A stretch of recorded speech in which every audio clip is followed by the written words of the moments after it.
Kutoka vijijini, mijini hadi jijini. Hii ni Sound County Talk Live.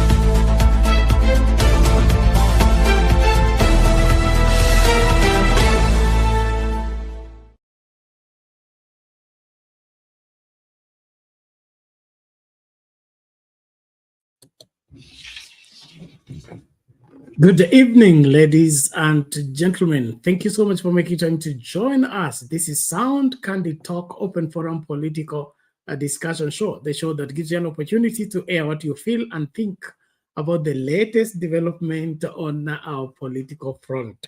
Well, it was feared that the Nairobi governor and his deputy, their days were numbered in office, but like it is said, a day in politics is like 1,000 years, and 1,000 years is like a day in politics.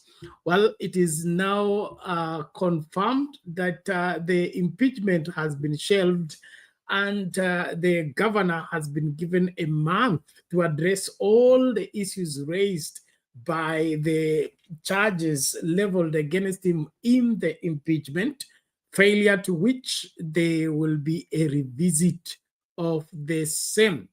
Now, while that is going on, the names of Raila Odinga and William Ruto have not been kept from that particular development, in the sense that it took the influence of Raila Odinga and William Ruto, who are the party leaders of the majority members of the county assembly of the Nairobi County, to call the impeachment off. And now it is claimed that they shielded Sakaja from being impeached. And in this particular show, we'll be looking at why was this intervention important, and what does it signify? Is there any more, liberty of the Nairobi people to determine the leadership of their county, and of course raise their dissatisfaction when their governor is failing on responsibility? Or our MCAs are just there to be used as puppets, accomplish political ends, and that's the end of the story? Would want to hear what you feel about the whole scenario. And then, of course, we would also require you to let us know how you feel about the whole situation. Because according to the poll we ran in the last show, everybody wanted Sakaja to go. So what actually happened, and why is it happening in the first place? That's why we really need to have some political depth in our analysis in order for us to make sense of what informs some of those unpopular decisions, because there are decisions that are taken that are unlikely and, of course, don't sit well with the majority of Kenyans. But when we give it a close look, a close scrutiny, you may just end up, pointing out what actually was at play and who was getting back to whom. In politics, you can pick on somebody when you really don't need to pick on that person. You may be fighting another person through another. And so the calls for impeachment are made, and of course there is a spirited effort to get the signatures and all that. At times in politics, it could just be put there as drama to distract the public from where they ought to be looking And politicians will look for a way to get away with their ills and their evils simply by succeeding to divert attention. And so there are two schools of thoughts about the Sakaja impeachment. One, it was a drama just put up for political purpose, and the purpose was to distract Kenyans from discussing the huge scandal that is now at the Shah with, of course, Duale, and of course the president and all the players, beneficiaries and pushers of the Shah program to ensure that certain amounts of money ends up in certain people's pocket, and it should be done continually. It is alleged that the Shah payments first and foremost go for the payment of the software and the payment of everything else before they now address the really issue of the healthcare of the Kenyan people. And so these are some of the things that we would want to get to the bottom of the same, and of course make a conclusion that is worth the whole thing. Thank you so much for joining from wherever you are. Please take charge anytime you find us on whatever platform you are following us on. On TikTok, make sure you're sharing the live, you're liking the video, and inviting more people to join. We are live on YouTube, Sound Candy Talk Live, as well as Facebook, Sound Candy Talk Facebook page. And we really require you to share the link widely, get more people to come in. I believe as my colleagues and of course our fathers, our leaders, our elders will be joining us into sharing different views about the whole scenario. So what is your take on this? Was it necessary for Raila Odinga and William Ruto to intervene in salvaging Sakaja? And what was at stake here that really brought about all this? And of course, the opposition politics, as well as the high-stake and popular status that the marriage between the ODM and the UDA is not sitting well with majority of Kenyans. And so probably the risking of a by-election in Nairobi is a tall order, especially for these two main political parties. And so probably the rescuing of Sakaja was meant to escape that by-election.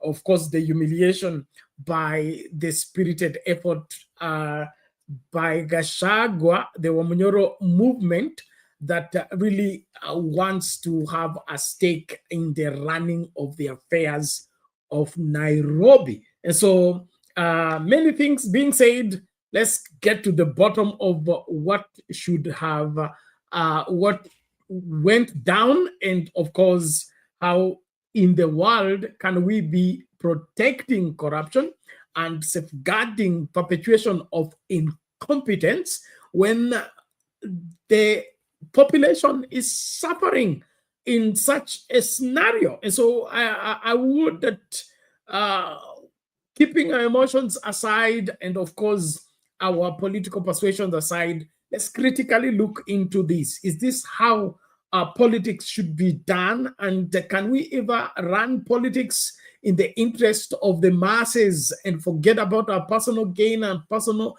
safeguarding? Like it appears all politicians are playing on the same team, wearing the same jersey. And so no matter which part of the country they are coming from, whatever political party they are coming from, when their own is in trouble, they will gang up against the masses, which is most unfortunate, but a reality of what really goes on in our operation. So let's listen out to this particular video on how the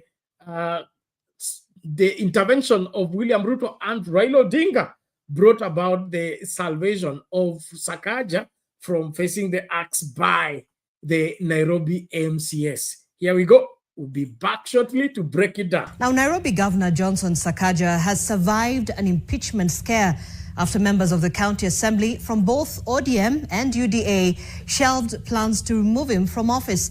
The about turn follows closed-door meetings with ODM leader Raila Odinga and President William Ruto. Sakaja has now been given just 1 month to address the grievances raised by the MCAs or face renewed calls for his removal. And as Victor Ngaruya reports, the move by Ruto and Raila to shield Sakaja is a wider political calculation to avert a humiliation by the opposition should the ouster result in a by-election, as the MCAs also wanted the deputy governor impeached. Nairobi Governor Johnson Sakaja can breathe a sigh of relief for now. The dramatic turn of events, MCAs allied to ODM and UDA have suspended plans to table an impeachment motion against Governor Johnson Sakaja. Kwa kauli moja tumekubaliana kwamba hiyo impending impeachment iahirishwe na itolewe, na sasa tumekubaliana governor endelee na kazi. The decision follows emergency consultations with party leaders at State House and Jaramogi Oginga Odinga Foundation in Nairobi. The commitment by Raila Odinga and William Ruto to shield Governor Sakaja and Deputy James Mushiri from the MCAs was a calculated move. Had the MCAs succeeded their ouster bid, a by-election would have been inevitable, plunging ODM and UDA in a fierce contest against the opposition in a battle for the soul of the capital city. Earlier, more than 80 MCAs had already signed in support of the motion to impeach Governor Sakaja. Insiders say the MCAs wanted GG Mushiri included in the impeachment motion. Now the duo has been given 1 month to resolve concerns raised by ward representatives. MCAs wamelia malalamiko kiasi kama communication, mambo ya ward zao, vile development inafaa kwa ward, mambo ya bursaries.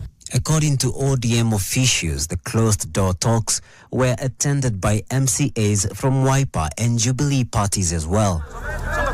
Later, Sakaja proceeded to State House, where UDA MCAs raised similar grievances.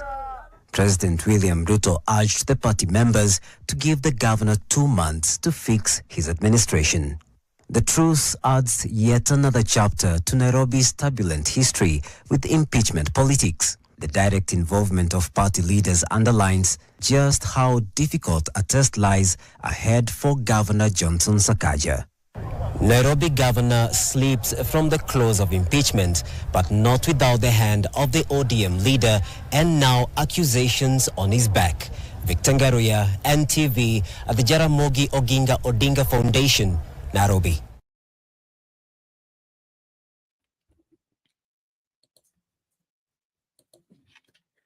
Okay, there you have it. Wow, what came into play that resulted into the shelving the impeachment process against Johnson Sakaja, the Nairobi governor.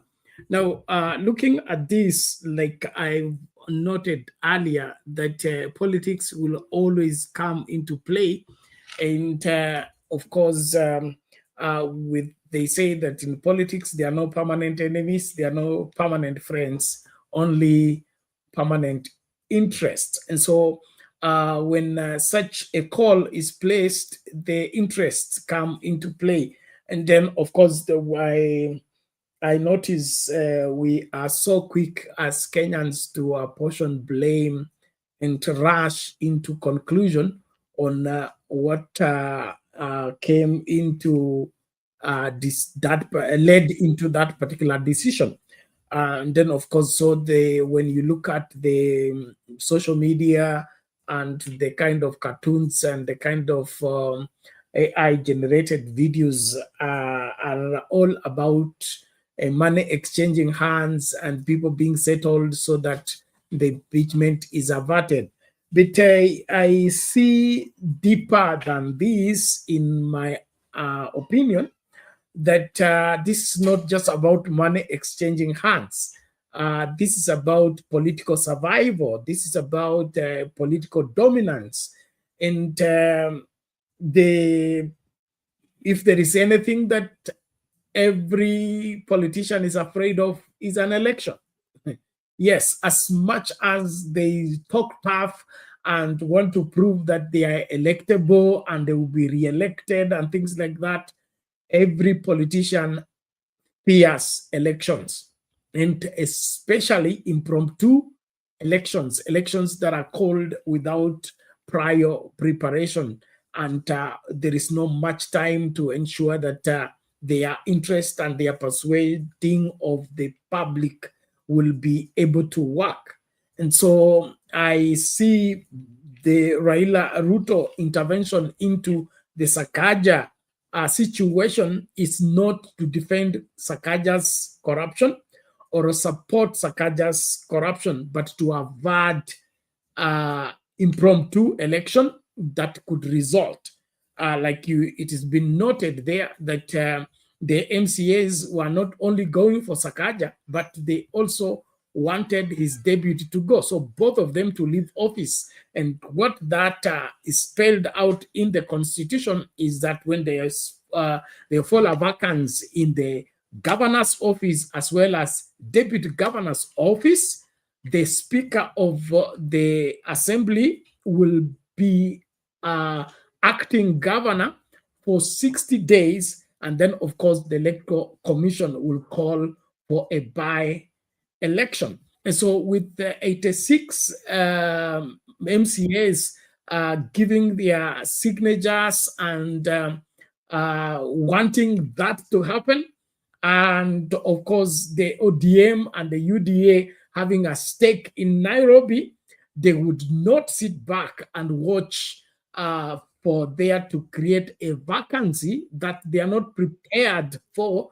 in determining how that particular feeling of that vacancy is going to take place. And so in my analysis and understanding here, the Raila Ruto intervention is to avert a by-election and not necessarily to support the Sakaja, the Sakaja corruption, or in any way vindicate Sakaja for not being culpable of whatever that was being leveled against him. So looking at this critically, you will see that there is more at stake here than just the charges. And then, of course, when you also look at the kind of charges that were leveled against Sakaja, you notice most of those 20 enumerated charges against Sakaja, most of them are not constitutional,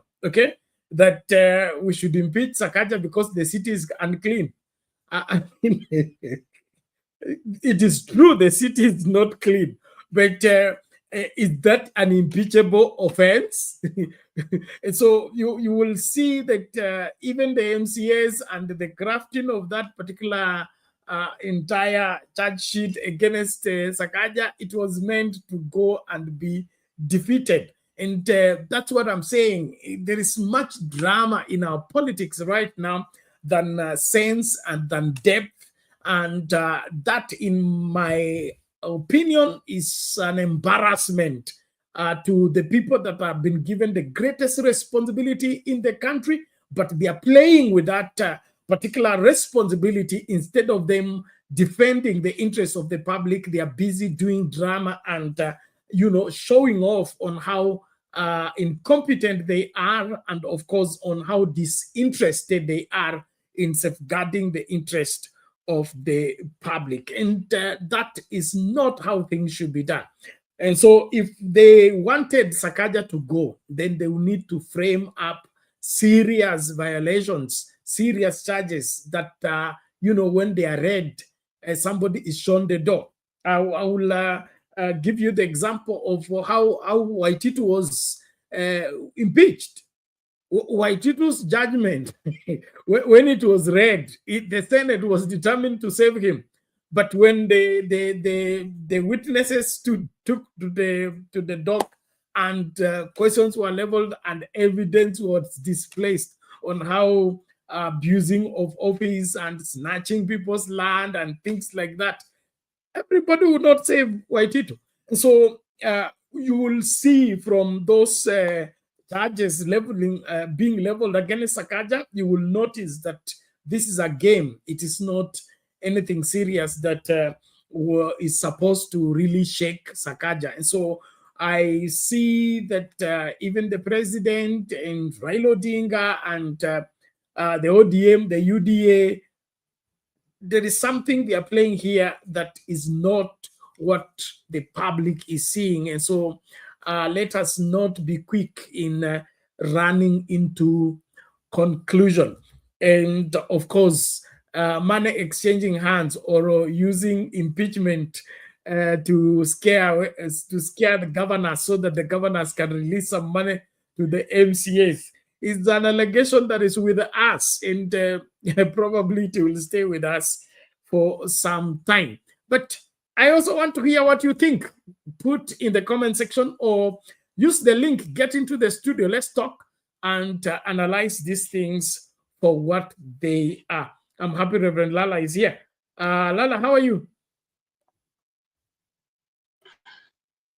I'm well, Bernard. How are you? Great, great. Welcome. Are you in a position to throw sense into this? Yeah, I'm on the road, but I can talk a little bit.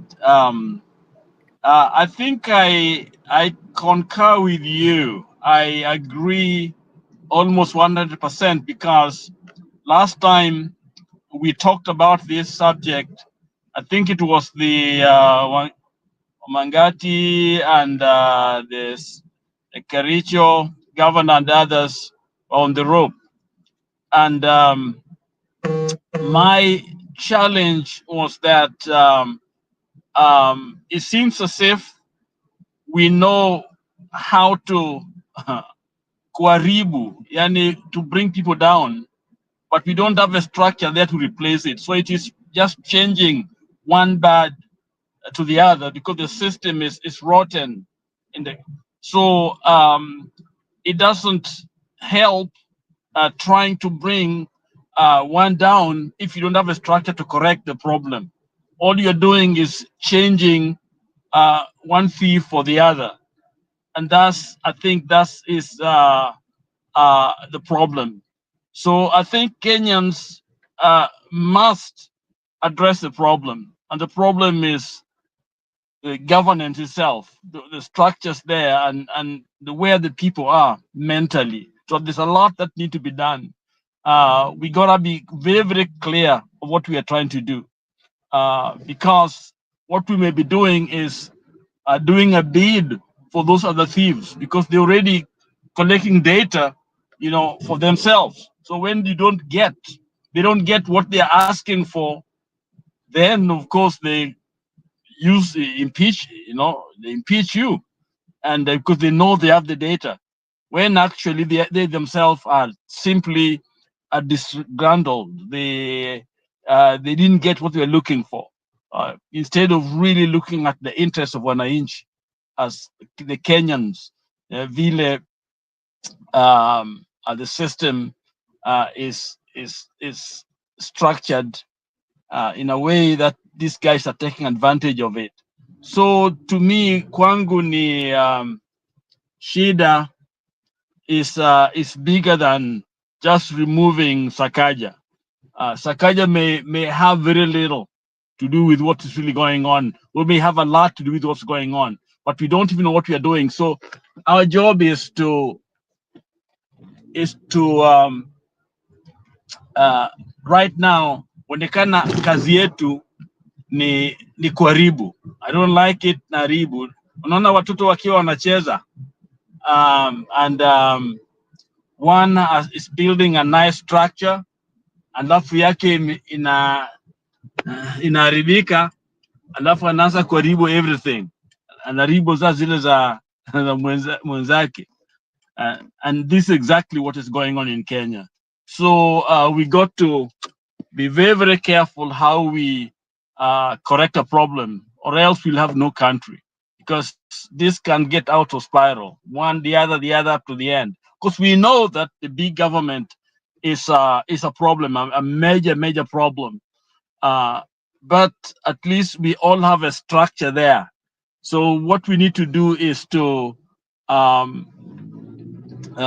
try to educate Kenyans, let them see the bigger problem, the larger problem, and let us put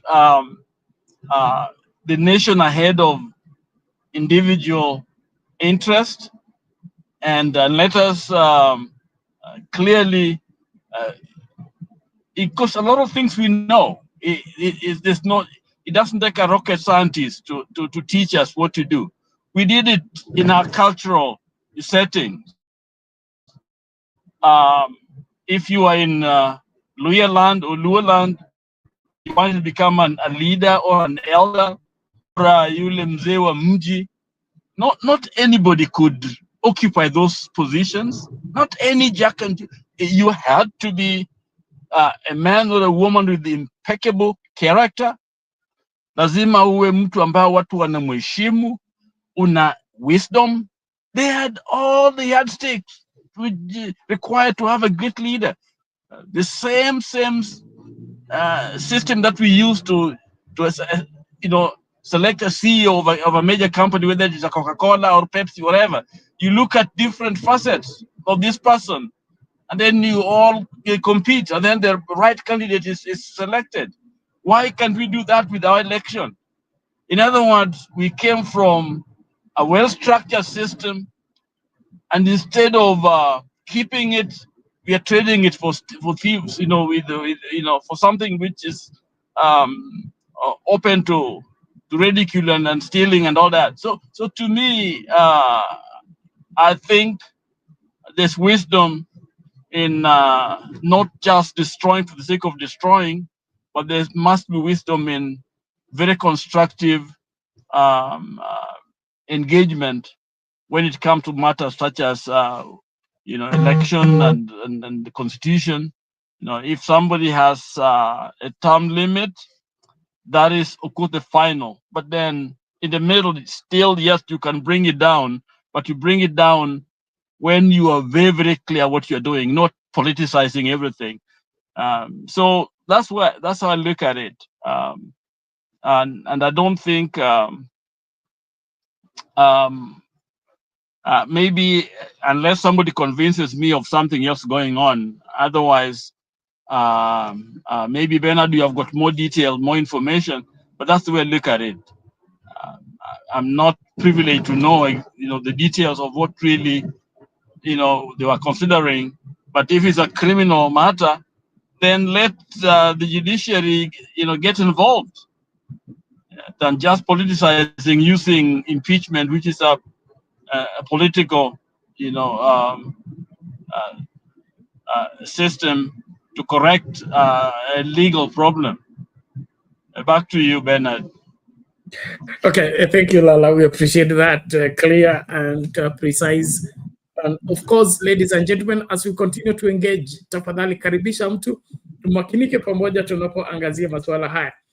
I love the way you are putting the approach to this impeachment, because it appears that now impeachment, what was meant to be the teeth in our constitution to see to it that corruption, mismanagement of public resources, and of course bad leadership is kept in check.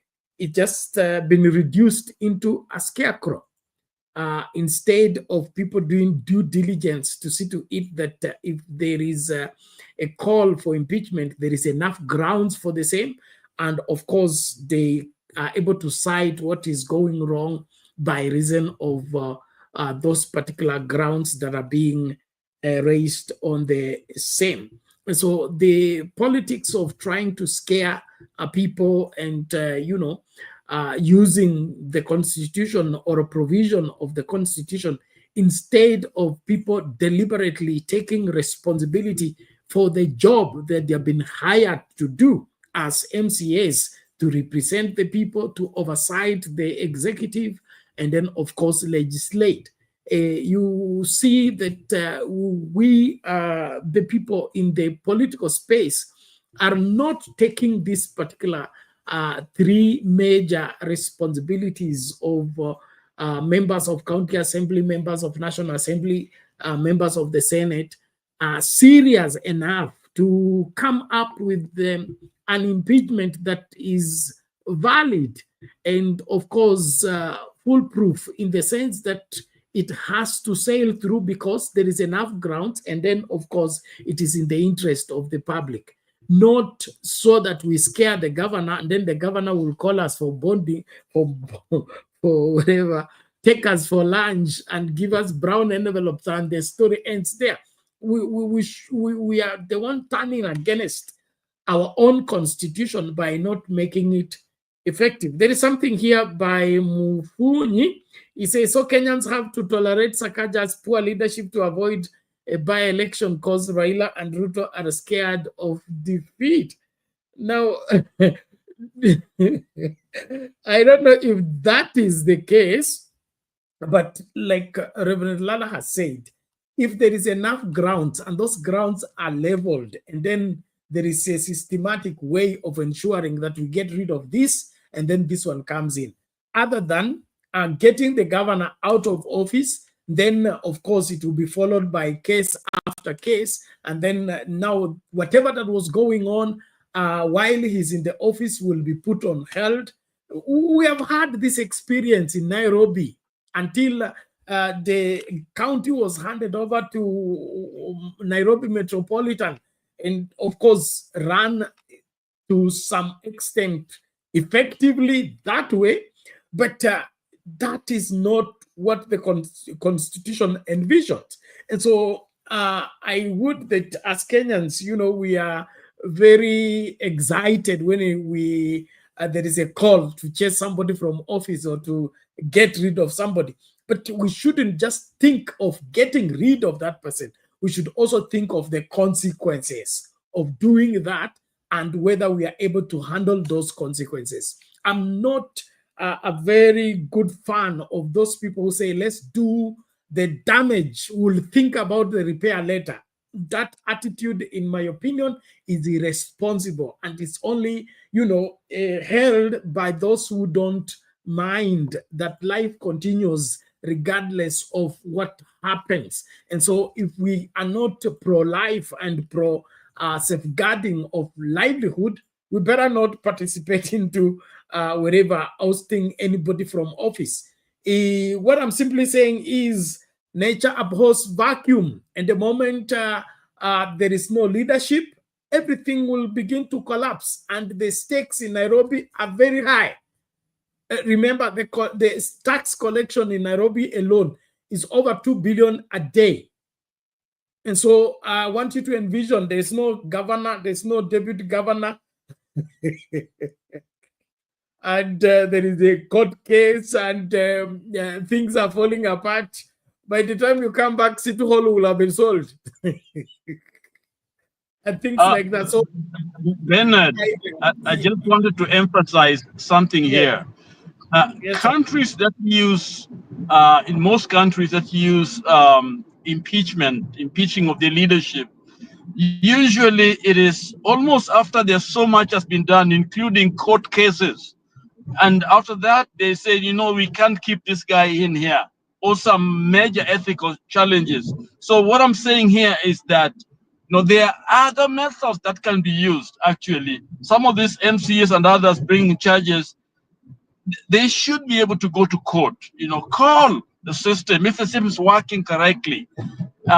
Some of these things can be done. So by the time the impeachment, comes in, it's almost clear to people. This is why we want to get rid of this person, get him out of, or get her out of this particular seat.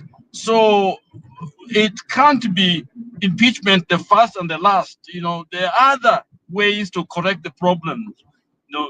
And so that's why I think the way we are probably abusing the impeachment, because I don't think it was ever meant to cure all the ills in the counties. I think it's one of them, there should be a major one, because when it's an impeachment, it means the parties will suffer, okay? The country will suffer, a lot of these things, so they all have a stake in it. So to me, I think it's a failure on our structures to be able to correct the problem, the problems which are there, or else we have a system where these people bringing some of these cases have other motives behind. It's nothing to do with it's like shouting fire in a crowded theater, you know, and when there's somebody need to be arrested, so the only way to get out is to shout, and everybody's running everywhere, and then they get out and escape. So to me, I think we are abusing this impeachment. It should be done for surely, but let us look at other structures that are there, especially the court cases. There are things that should be in court. If you know somebody stealing the money, I'm sure there are other ways that things can be done. So whoever is calling, this impeachment, let's look at are they doing their job or they are failing us. So back to you, Bernard. Oh, all right. Thank you so much, Reverend Lala. We appreciate that. And of course, a very important point there that impeachment is not the only way to address ills. And it doesn't have to go through the MCAs. There are other means to get rid of bad leadership, and then, of course, address things that are going wrong. And then, of course, one of it is the Anti-Corruption Commission. We have the justice system, or rather the criminal justice system. And so Sakaja cannot be off the hook simply because the impeachment has been put on the shelf. If there are enough grounds for him to for him to be put on his defense, then there are different avenues to address that. And so nobody should cry foul in the name that the politics have overthrown the legalities and the ills that are being leveled against Sakaja. In my opinion, there are still other avenues that whatever those ills are about can be addressed. And that is why no Kenyan should feel that they have been blocked from getting rid of Sakaja or Sakaja answering for his ills. If there are enough grounds, he has violated the constitution, he has neglected his responsibility, then we can address it through the justice system if the political avenue is, is complicated. And that is it. And of course, Mfunye here talking about Raila and Ruto being scared of defeat. And that's what I'm telling you, that politics have a way of making people make decisions that are not popular, and of course look for cutting corners in order for them to save their skin. And so, like I said, politicians are players, and being a player means you maneuver. You saw the way Harambee Star was playing in Kasarani. They were not playing one style all through, and were not playing the same thing against different teams. There are some drastic measures that were deployed in order for them to ensure that they come up with a win. And so in politics, there is give and take. There is compromise here and there. And of course, trying to ensure that things don't fall apart, especially against you. And so let's not feel as Kenyans that politicians have failed and so we have failed. No, there are other avenues we can address this, and let's exercise those avenues, especially when the Constitution empowers us to do so. Well, ladies and gentlemen, thank you so much. Please, karibisha mtu usitazame kipindi peke yako. Tuko live kwa Facebook page inaitwa Sound Candy Talk, and then of course TikTok is Sound Candy Talk, and then on YouTube is Sound Candy Talk Live. And then of course we need your input. If you agree with what we are saying, you tell us you agree. If you disagree, give us reasons why you disagree. And then of course this is an open forum, therefore your opinion is required and your input really matters. Let's look further on the same issue of the MCAs and their behavior in trying to pull back from what they had, psyched the whole country to by demanding that Sakaja should go. And then their claims that, which are allegations that some MCAs were threatened, things like that.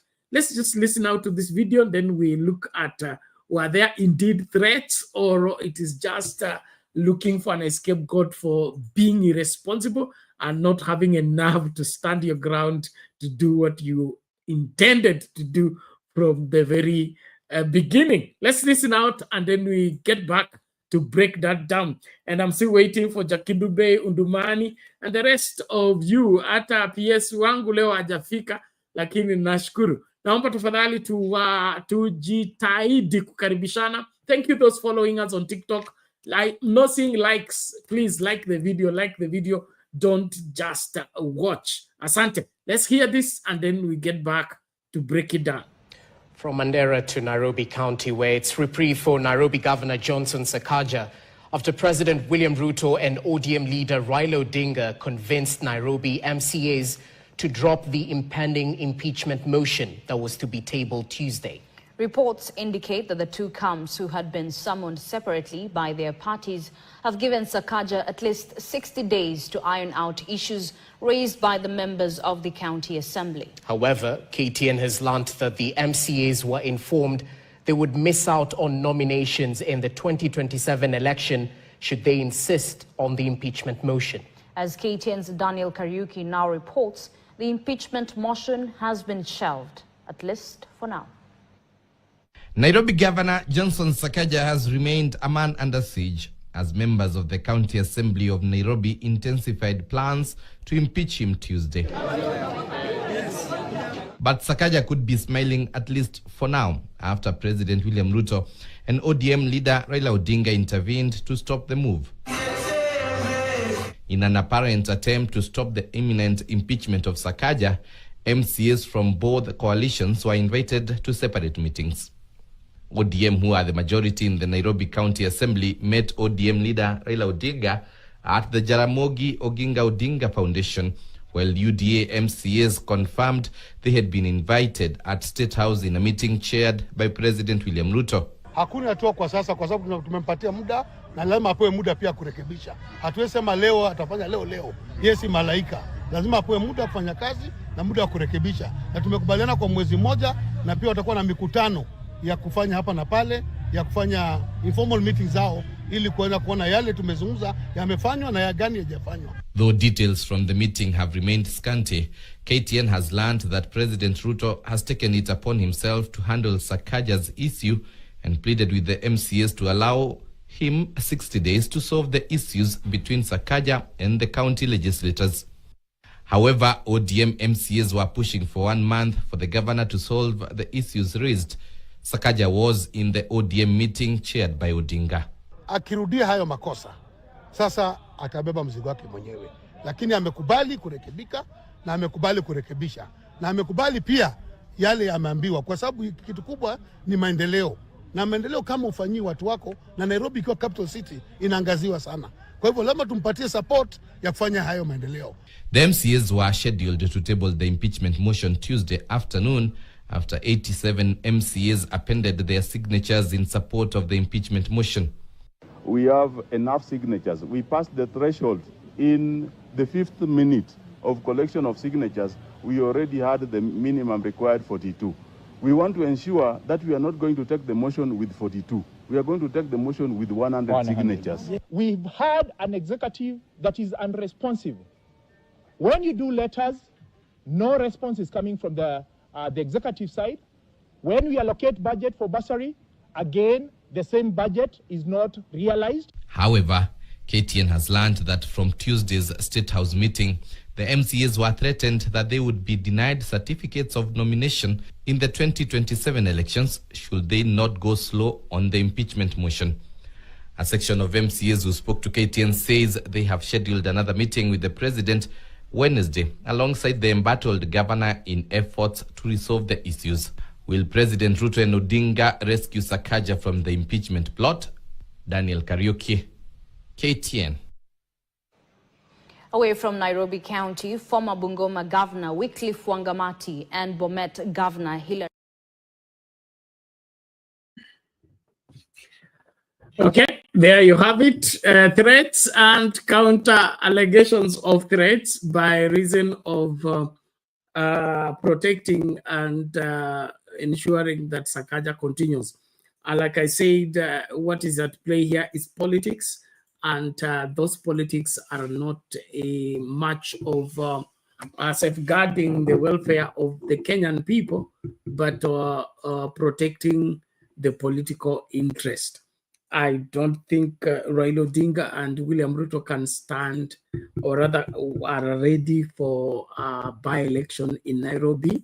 And based on the what is at play right now in the political arena, they are not ready. So they would rather buy time other than allow whatever that will be disruptive to take place.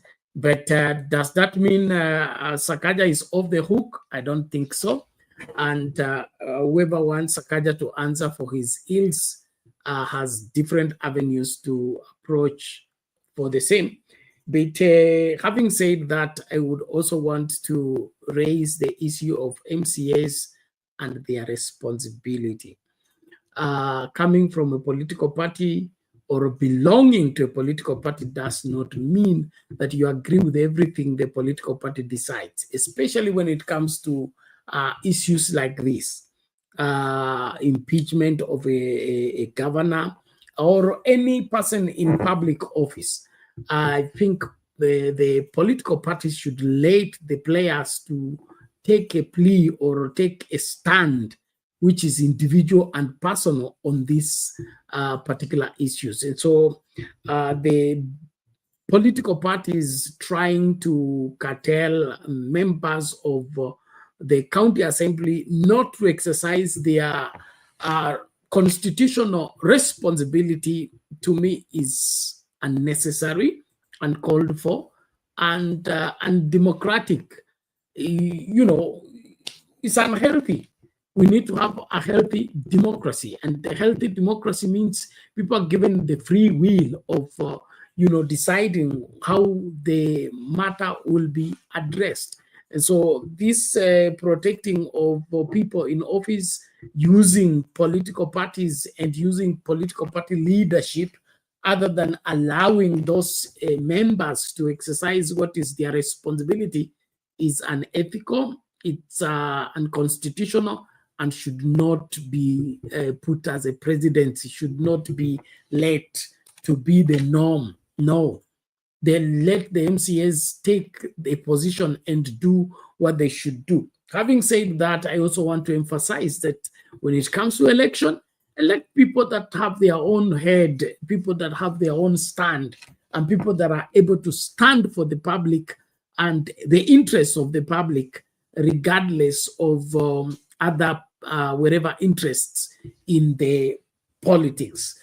The aspect of people singing one song and dancing one song and going in one direction, if it's not for the interest of the public and the interest of the great people of this great nation, then it is uncalled for. And so no more of party patronage at the expense of constitutional responsibility and constitutional undertaking.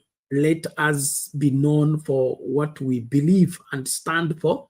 And then, of course, you as an MC, a member of parliament, a member of the Senate, understand the three major roles of your responsibilities and play your role in those, in view of those. Don't play your role of playing sycophants and trying to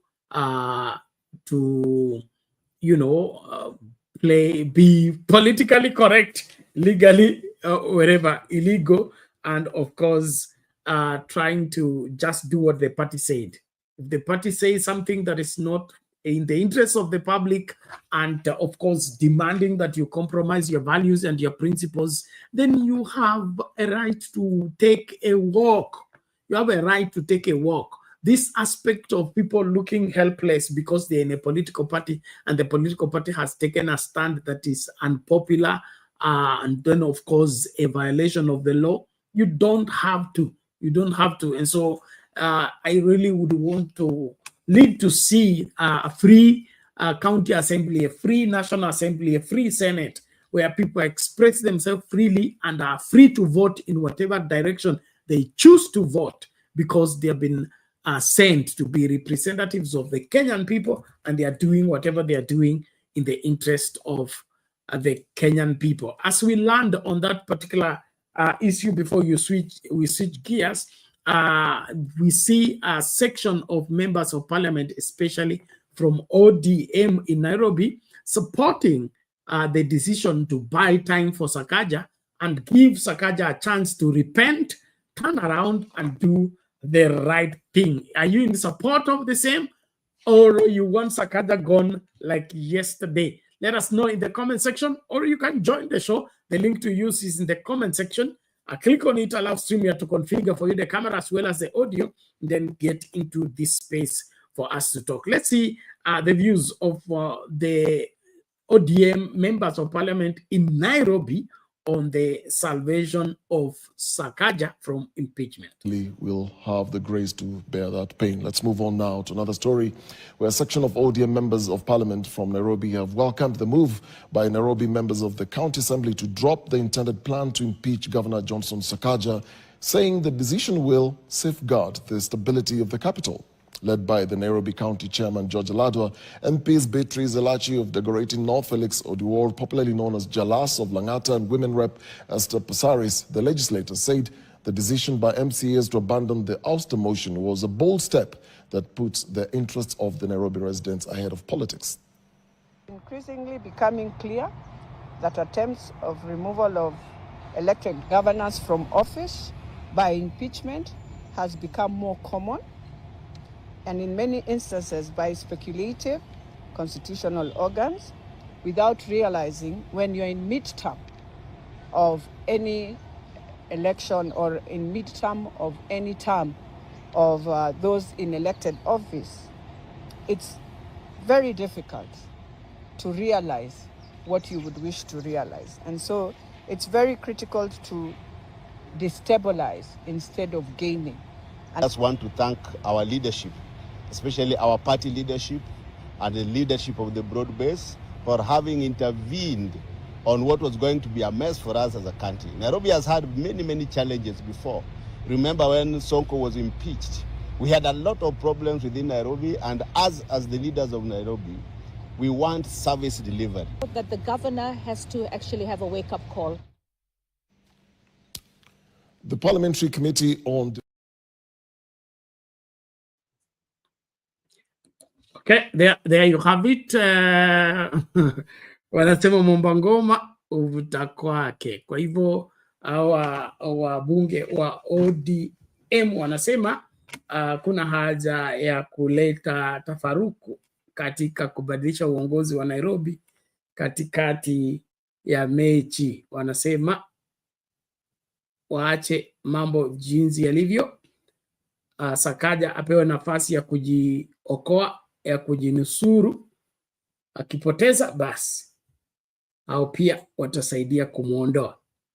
Well thought out and well spoken, but at the end of the day, public office is not supposed to be an opportunity for self-enrichment.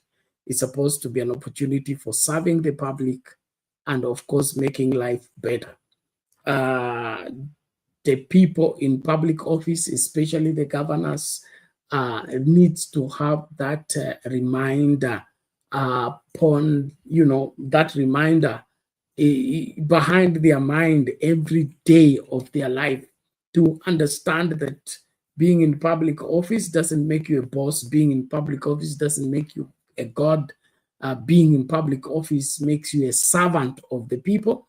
And so decisions should be done and, of course, made in the interest of the people. Well, I want to thank you so much for being part of the conversation. We are taking a short break. When we come back, we'll be switching gears to look at the governors and their rejection of electronic procurement as suggested and, of course, being pushed by Treasury. We'll be looking at this and, of course, raising questions. Why is this the case? Why are the governors against the process of procurement and they want to do it physically? Is it for corruption? Is it for what? Let's keep it right here as we take a break. Please karibisha mtu tukirejea tutakuwa na nafasi nzuri tu ya kuangazia masuala haya bila kuegemea saidi yoyote bali kusimamia haki na ukweli. We'll be back shortly. Stay tuned. You've dreamed about the perfect wedding, the dress, the vows, the happily ever after. But let's ask the most important question. Before you say I do, are you truly ready for the lifelong commitment that comes after the honeymoon period fades? Bernard Ngozzi's groundbreaking ebook Are You Marriage Ready? Is the ultimate guide to building a successful, lasting marriage. This isn't just another relationship book, it's a heart-to-heart conversation that prepares you for one of life's biggest decisions, getting married. Are you choosing love or just infatuation? Are you building a marriage or just planning a wedding day? Reading this book was a game changer. I realized I wasn't as ready as I thought, but now I'm on the right path. Don't wait until it's too late. Invest in your future. Download Are You Marriage Ready today. Link in the description below. Your future spouse deserves the best. Are you ready?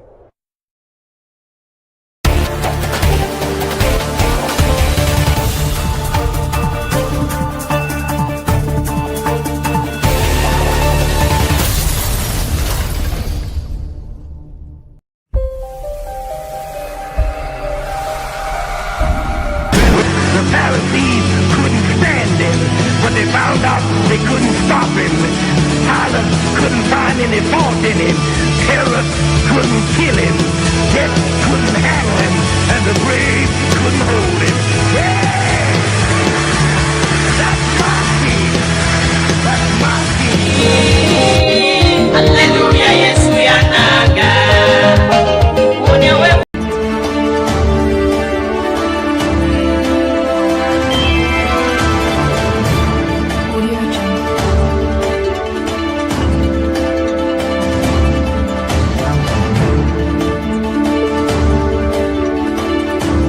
Sound Candy Talk Live News.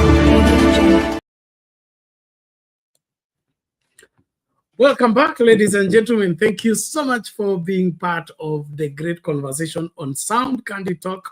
Tunakukaribisha sehemu yoyote ulipo, tafadhali tuambie uko wapi, and then of course tunaangazia siasa zetu na jinsi ya kuelewa ni kipi kinachoendelea, kipi kinachosemwa, kile ambacho kinadindwa kusemwa na kwa sababu ipi. Well, I want to really salute all of you for your commitment, faithful followership and support of the channel. Tafadhali watu wa TikTok mnanilete down, sijaona likes kwa video, sijui shida iko wapi. Let me see some likes tafadhali. It's important, it helps the live stay alive, and then of course we gain more when there are likes on the video. That also goes for YouTube as well as Facebook. Let's listen out. Why are governors against the process of procurement and they want to revert and continue with the manual system? Is this a breeding ground for corruption or what? Let's listen out to this, then we come back to break it down. Here we go. Now I turn the crack to Delta House here in Nairobi, where the Council of Governors is currently having a meeting, and I understand that the COG chairperson Ahmed Abdullahi is currently speaking. That is actually Mutahi Kahiga Nyeri governor who's speaking. Let's listen in. Shida na e-procurement, lakini hatutasingiziwa kuitumia kwa sababu haifanyi kazi. Mwisho kabisa tungetaka tuombe serikali kuu iendelee kuheshimu ugatuzi na katiba kuu ambao iliyopitishwa na Wakenya. Wakenya walizungumza kupitia kuunda katiba mpya, heri itekelezwe. Juzi tu rais ameweza kutuongoza katika sherehe ya miaka 15 ya kusherekea katiba mpya, lakini sherehe hizo hazitakuwa na maana kama hatutaweza kuzingatia katiba ile ambayo tulipitisha. Na basi tuendeleze hivyo, tuseme msimamo wa counties ni kwamba county ni serikali ambazo zina uwezo wa kujiendeleza katika mambo yote. Asanteni. Very good. Yeah, I'll take a few questions. And before I take questions, I want to remind the national government that counties get about 10% of the budget. So let e-procurement first work for the 90% of the budget. Yeah, questions? Yes, sir. My name is Peter Mboro from Nation Media. My questions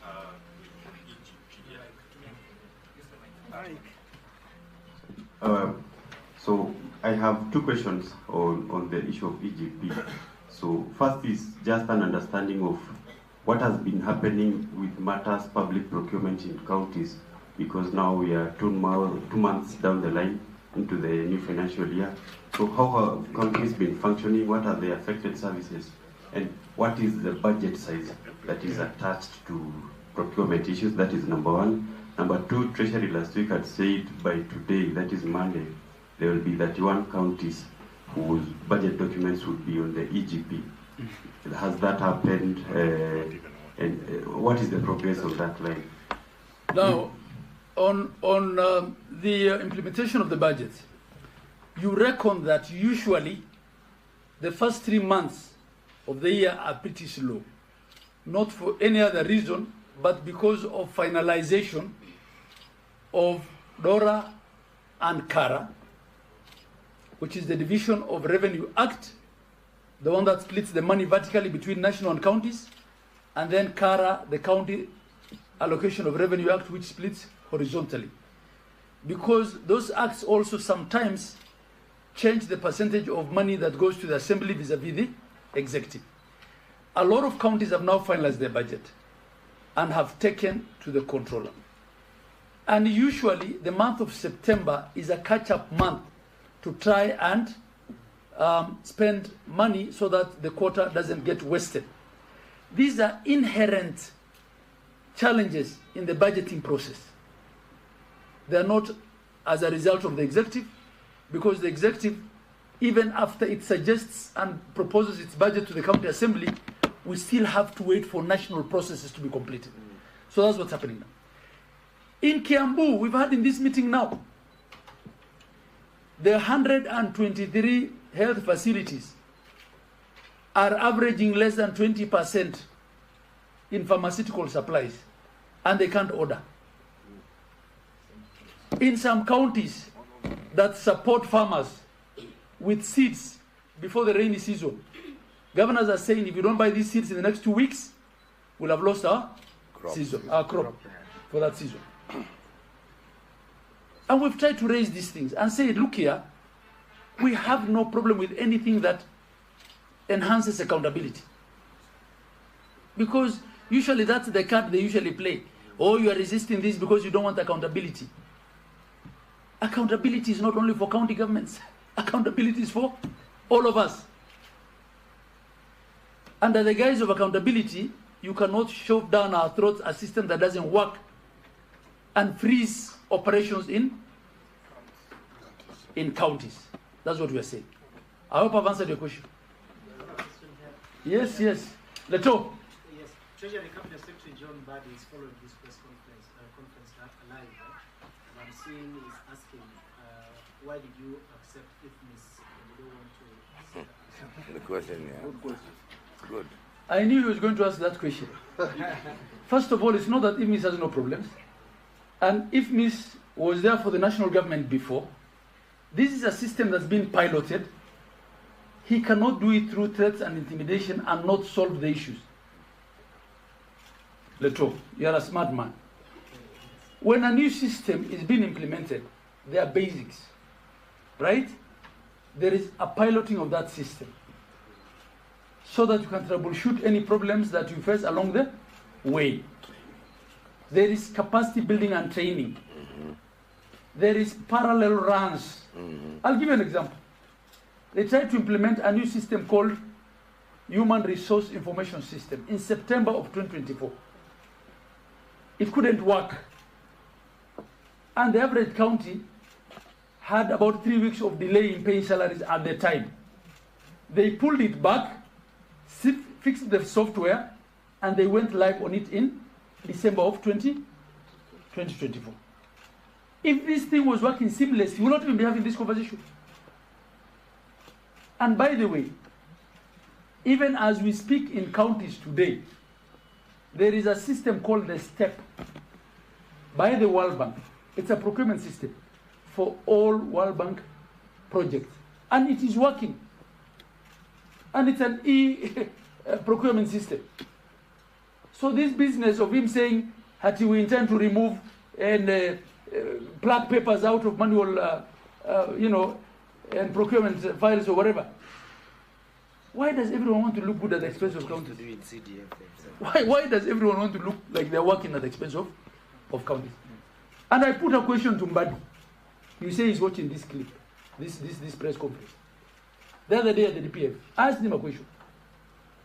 Refer me to one state agency, one department, one ministry, including his, where this thing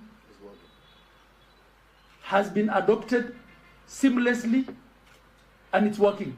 So that I can send these governors and their procurement officers to go and see how it's been done. It's none. And we talk to these people. We're not operating in two different planets. Probably it's just because they can't talk the way we're talking. It's not working for them as well. Yeah.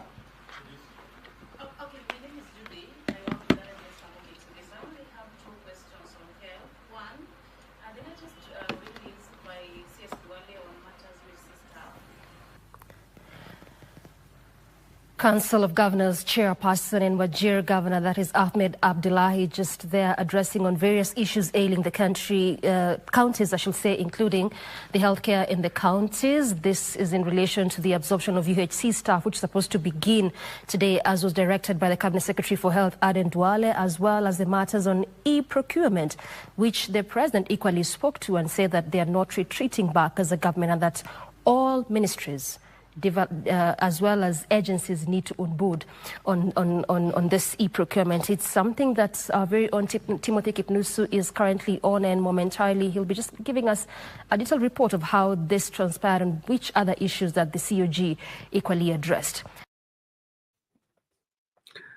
Okay, there you have it, the tug of war between Treasury and the Council of Governors on the change of system of procurement.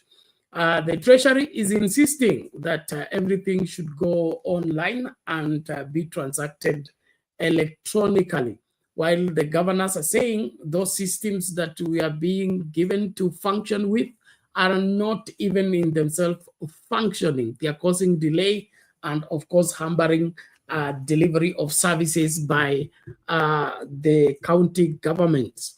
How true that is, I see, is for you to, find out. But I can see two things in this particular fiasco. Number one is what Jesus said. Jesus said, no man having taken the old wine straight away desires the new, for he says the old is better. Change is always resisted, and then, of course, the old and comfortable way of doing things will always be preferred. And of course, it is in human nature to look for the easy way out of anything and everything. But this is something that I believe requires to be done rightly. I agree with the governors that no system should be introduced into governance without it having been proven and tested enough, and of course they are it has been confirmed in all areas that it can work without breaking down, and it can work without messing the whole scenario of operation. We are in a habit of hurrying things up in this country, especially with the Ruto administration, where we want change today and we must enforce it today. And when things refuse to work, we want now to use the arm of the law to frustrate the players. In my opinion, if the system change is genuine and the system change is really for the people, then let it follow due process. Now, this due process seems to be an issue with especially the current administration. They would rather do anything than follow the law. They would rather, pay anything than be able to slow down and just do what is required. And so if the governors are being called to function using a particular system that they have not been introduced to, system that they have not been coached on how to work, and then of course they are not sure it's going to deliver the services as required. No, I think the central government should follow due process, introduce changes bit by bit, and ensure that those changes are indeed for the profiting of the masses, as well as not hampering and frustrating the function of the county administration. And so both sides, I think something needs to seriously take place. And then, of course, I would that the counties should be, led to grow their solutions. The reason for devolution was not just create an office for governor and create an office for MCAs. The purpose for devolution was to get this government services closer to the people, and then also to ensure that those counties are not functioning by what is called top-bottom, okay? That the governor has decided and said. They really mind and wherever information behind devolution is for the people to come up with a solution to their issues. Yes, for the people to come up with a solution for their issues. Having said that, what I mean is that what is required in Wajir may not be required in Kakamega, and what is needed in Malindi may not be needed where? In Bungoma. And so let every county come together and, of course, address their issues in their own special way, as long as it's within the framework of the law. So this issue of Mbadi putting together systems and then forcing governors, they must operate by this or they have to operate by this, it's a colonial way of doing things, which is, in my opinion, backward and uncalled for. Let the counties sit down and come up with a way forward on how they want their things done. There are counties where majority of the people are farmers. They're looking for markets for their farm products. And so they don't have even to supply those things to the county. Okay, they have their market, they are supplying to schools and things like that.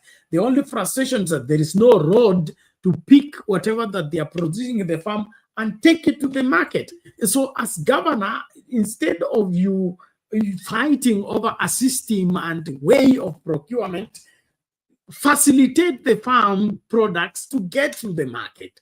Facilitate the market to be inhabitable and useful for the marketing people, so that there is work taking place and your people are engaged into economic activities. If that's not your focus as a governor, it's not your focus as a national leader, then you are unfit for the office from the word go. And so let's not beat around the bush in the sense that, we are being forced to operate in a particular system. No, let Mbadi do his Mbading, wherever treasury issues, and let counties come up with solutions to their problems that are unique to that particular county. Issues of accountability. I don't see any requirement of the county executive to be overseen by Minister for Finance. I've not seen that in the law, except you show it to me.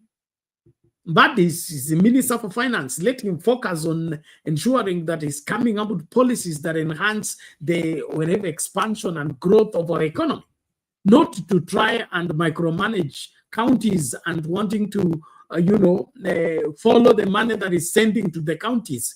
That's not his job.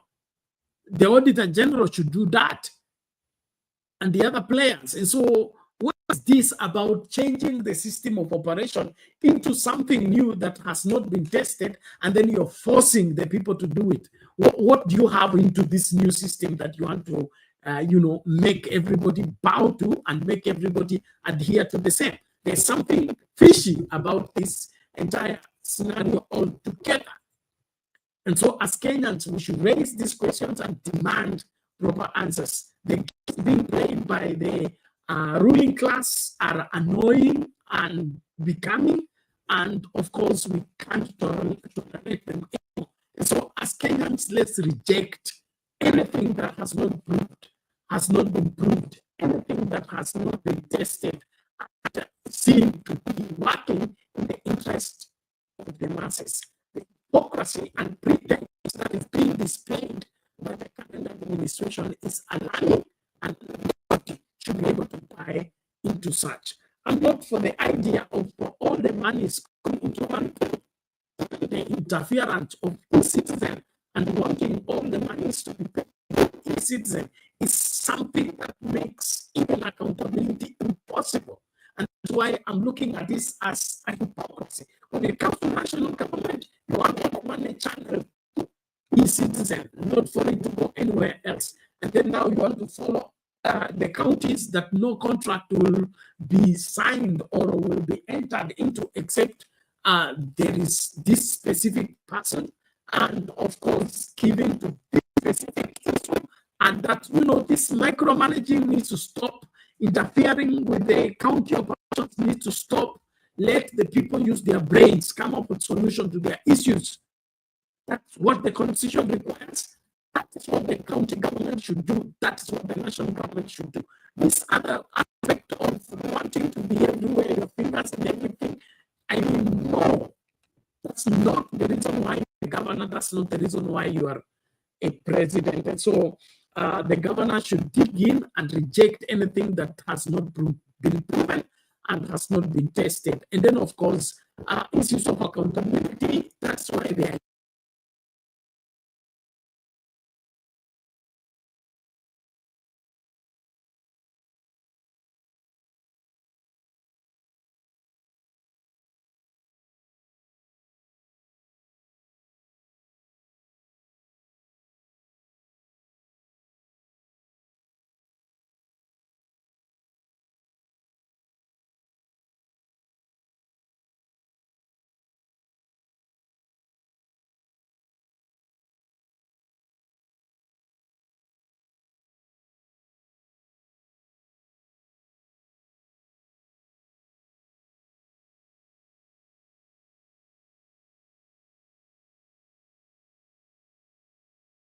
Tonight, the show that gives you an opportunity to air what you feel and think about the latest development on our political front. Well, a lot is taking place so fast. Therefore, everybody must work hard to stay on the cutting edge as far as making sense of our politics is concerned, and of course, remaining on top of all matters. Tonight, this is Sound Candy Talk Live.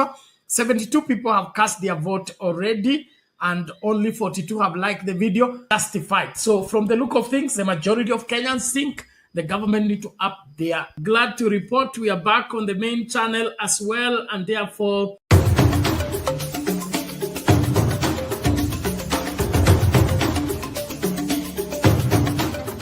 Sound Candy Talk is timely, accurate, professional, and affordable. You have a complaint or compliment, any question concerning our broadcasting, contact us soundcandytalk@gmail.com. We are on Facebook, YouTube, TikTok, and X at Sound Candy Talk. Call us on 0718 45 45 85.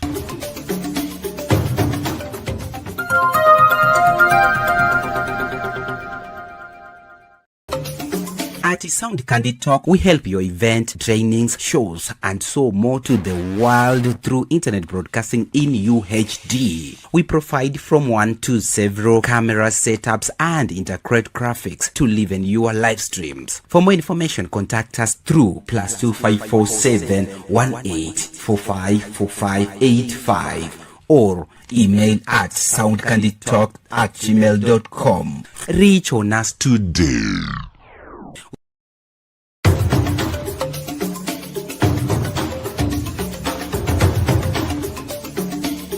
Tunazunguka kote kote mchana kutwa kukuletea taarifa na matokeo ya habari kutoka pembe zote za ulimwengu. Jioni tunaweka mduara wa kujadili taarifa zizo hizo kwa mapana na marefu. Ungana nasi kila siku ya wiki kwenye matukio ya siku saa 2 jioni kwenye Sound Candid Talk. Matukio ya siku, makao makuu ya habari kuu ya siku.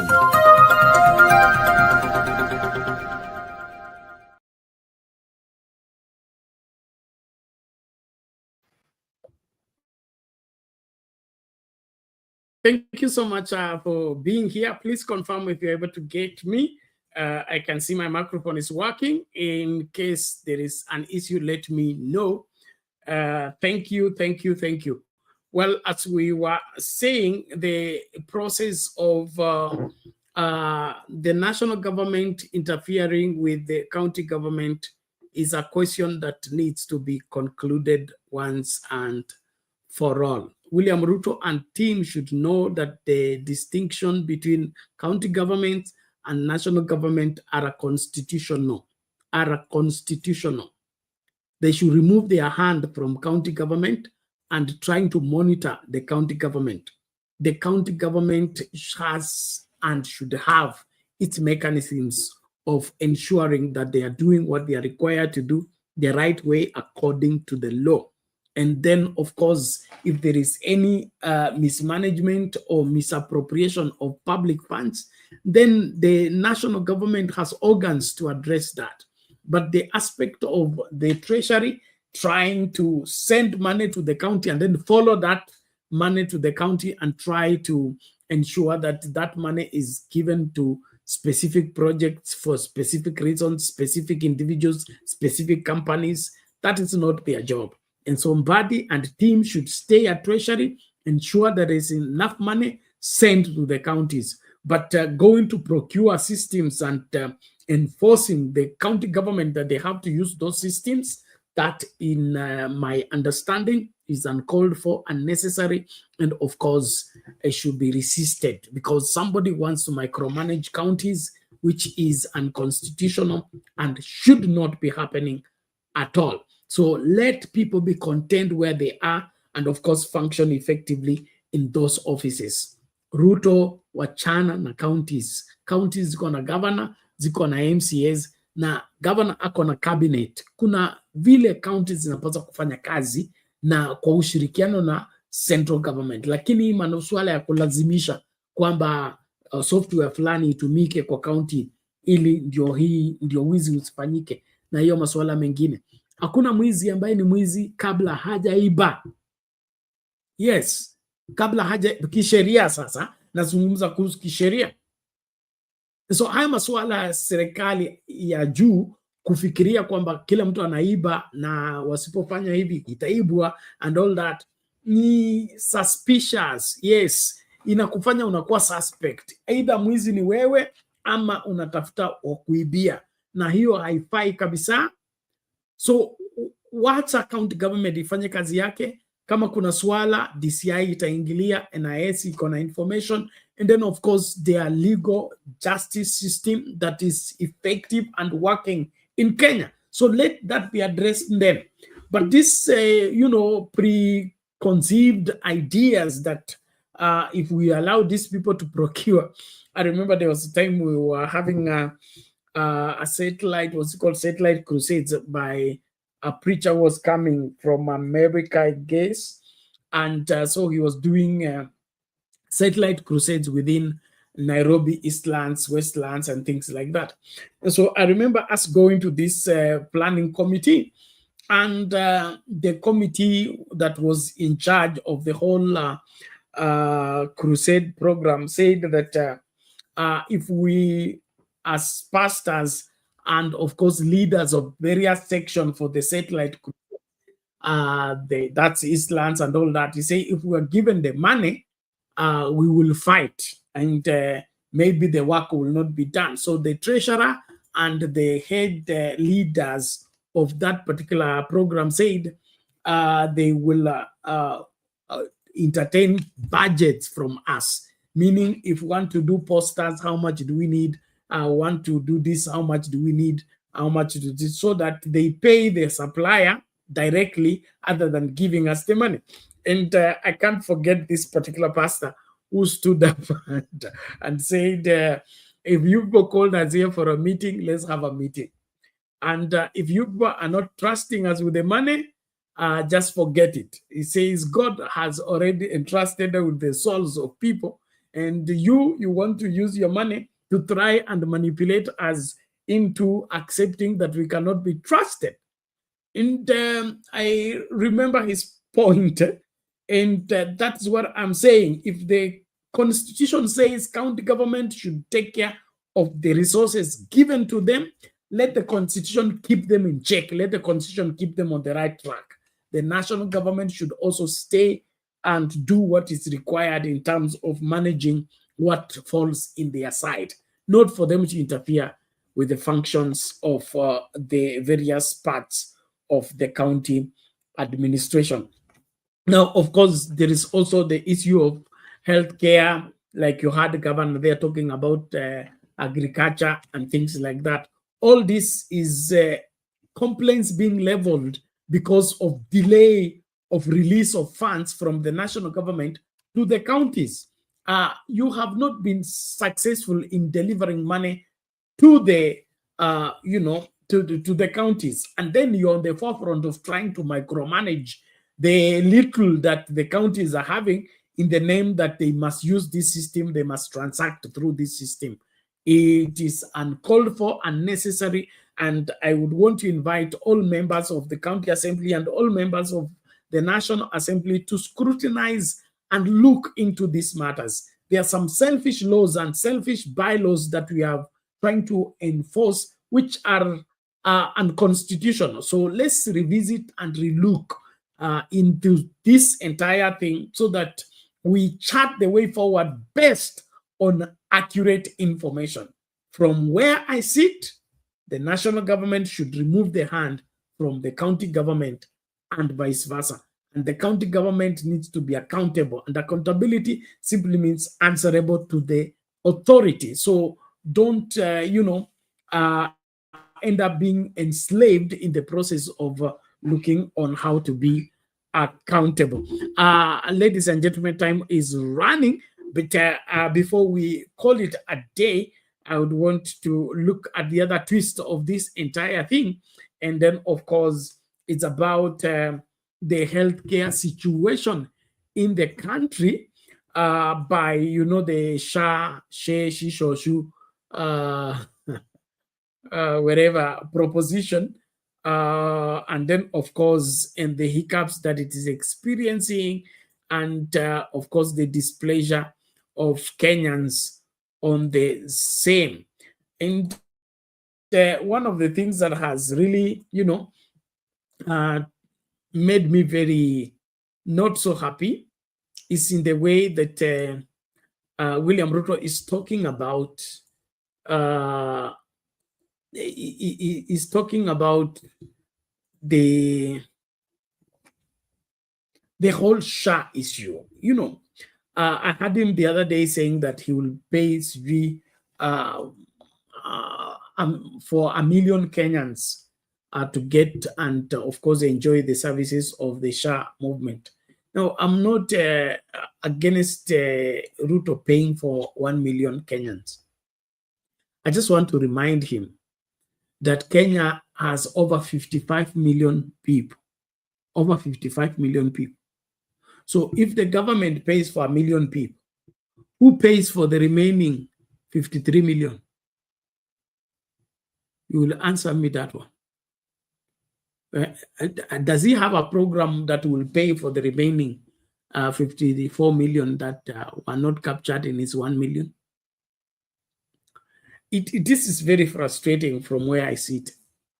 When I try to imagine that this is a president of the Republic of Kenya, and the Republic of Kenya is, inhabited by over 55 million people.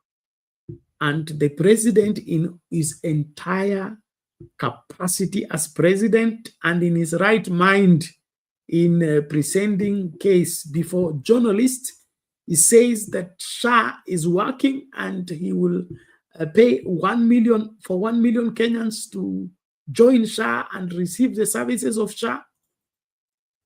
Who will take care of this remaining outside of that particular system? And like I've said here, I'll keep saying, it appears clearly that William Ruto is running away from responsibility. That's all I can see, running away from responsibility. We have said we don't need bursaries. We don't need scholarships. We don't need all this aspect of,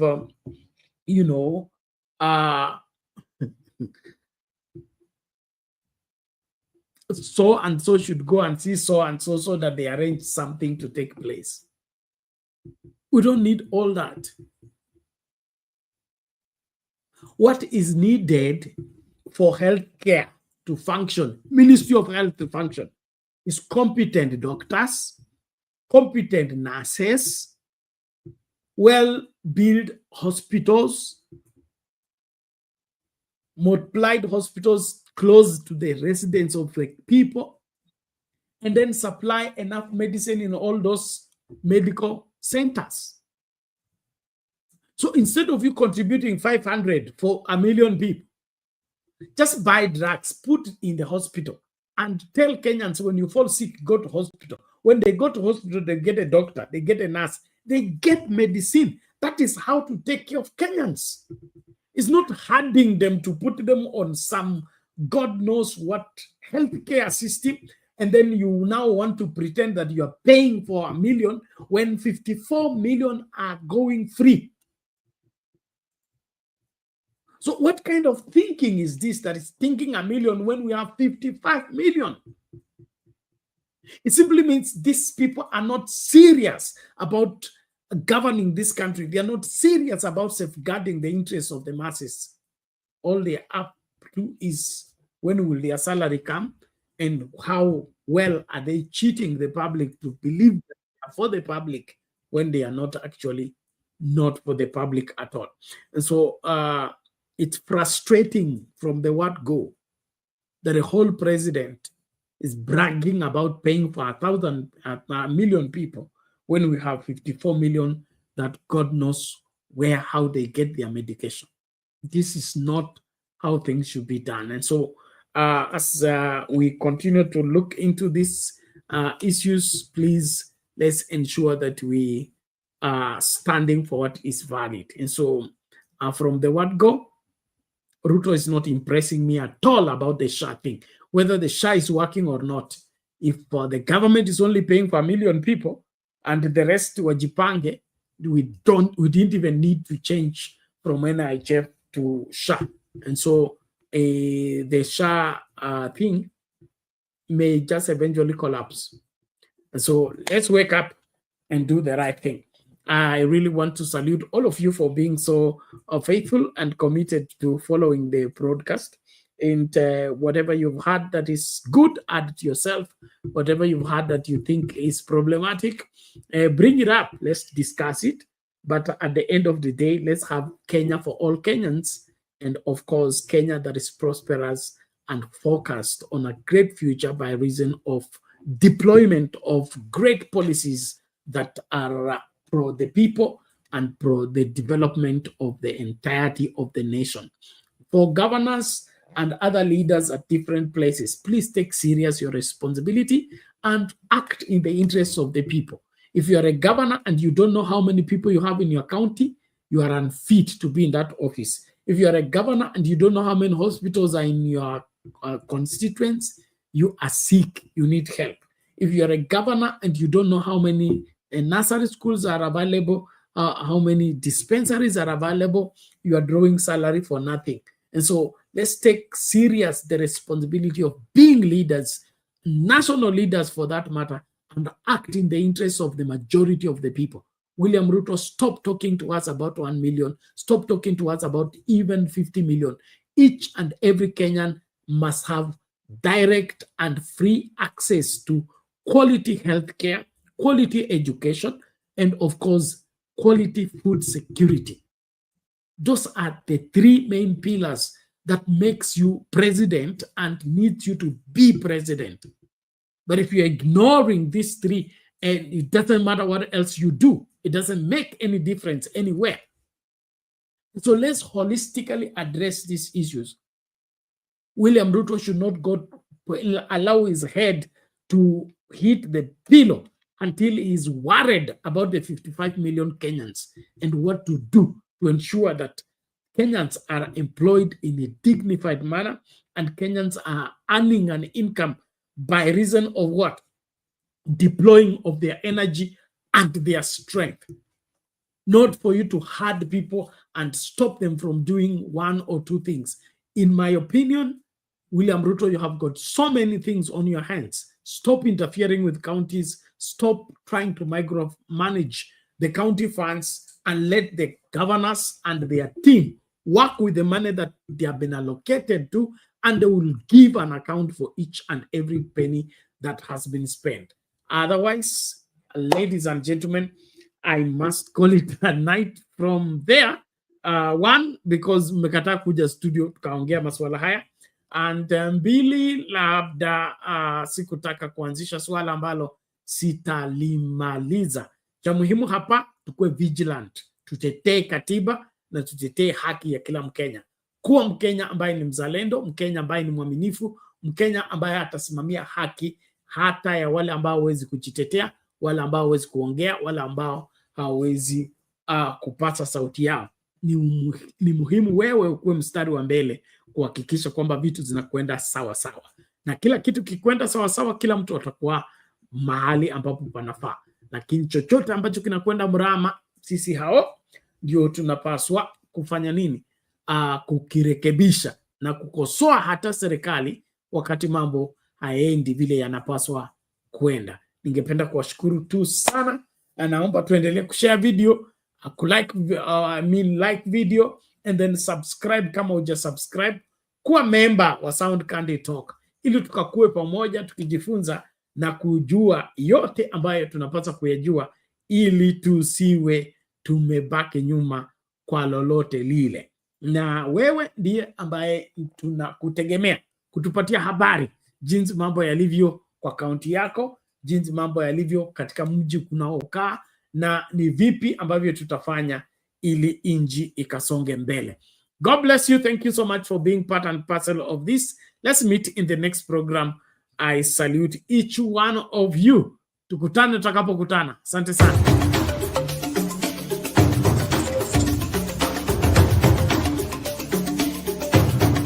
Kutoka vijijini, mijini hadi jijini. Hii ni Sound Candy Talk Live.